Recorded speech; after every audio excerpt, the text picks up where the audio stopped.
Alright guys, today we're looking at the Amazing Spider-Man Omnibus by David Michelinie and Todd MacFarlane, and I gotta say, this was a bit of a surprise because I did not read these comics prior to this omnibus. I'm a huge Spider-Man fan, but I'm about 33 years old, I am 33 years old, and for me, Spider-Man was mostly either the 90s cartoon growing up as a kid, or the first comic I really got into, or invested a big time into was Ultimate Spider-Man. So, with saying that, I was actually really excited to go back to the late 80s, early 90s Spider-Man before the Clone Wars, and all the Clone Saga and all that horribleness.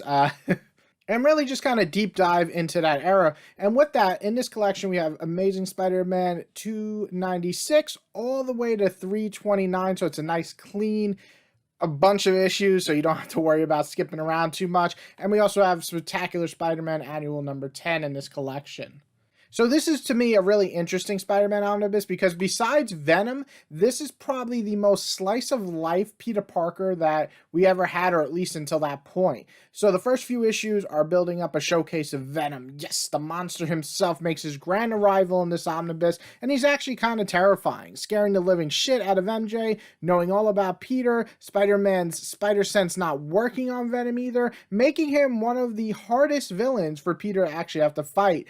Overall, this Venom is, to me, kind of the darkest and most edgiest and scary type of Venom that you can have in a series, and it's nice to see his kind of grand appearance for the first time actually living up to the hype of the character. But it's kind of crazy because after that dramatic and over-the-top arc, we get right into mostly the married life of MJ and Peter trying their best to just make it work in life.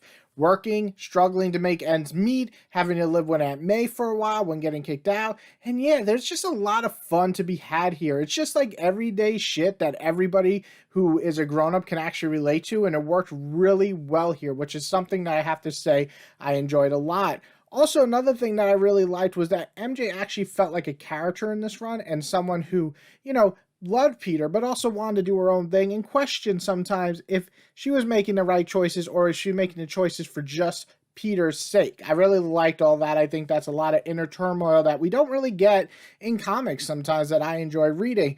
Also, her arc dealing with this crazy psychopath who basically kidnaps her and wants to force her to marry him.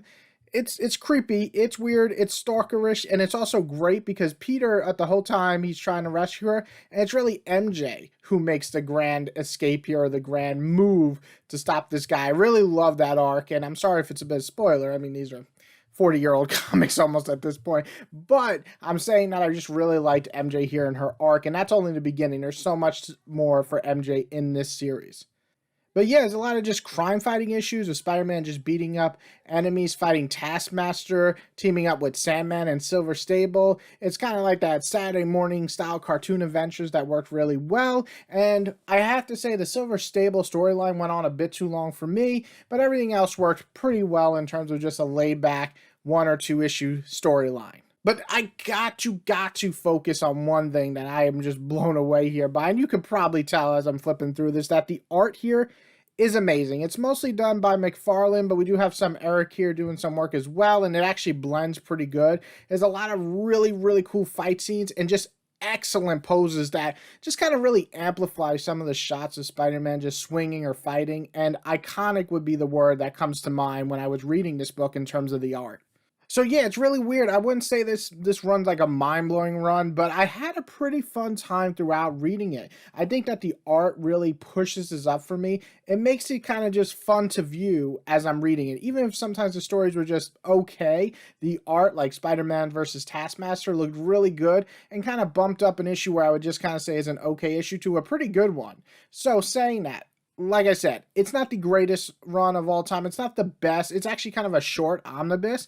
But if you just want kind of that slice of life Spider-Man, or at least Peter and MJ, some Aunt May thrown in there to kind of, deal with the mother knowing best type thing. And also just some really great art. I have to say this one's worth picking up.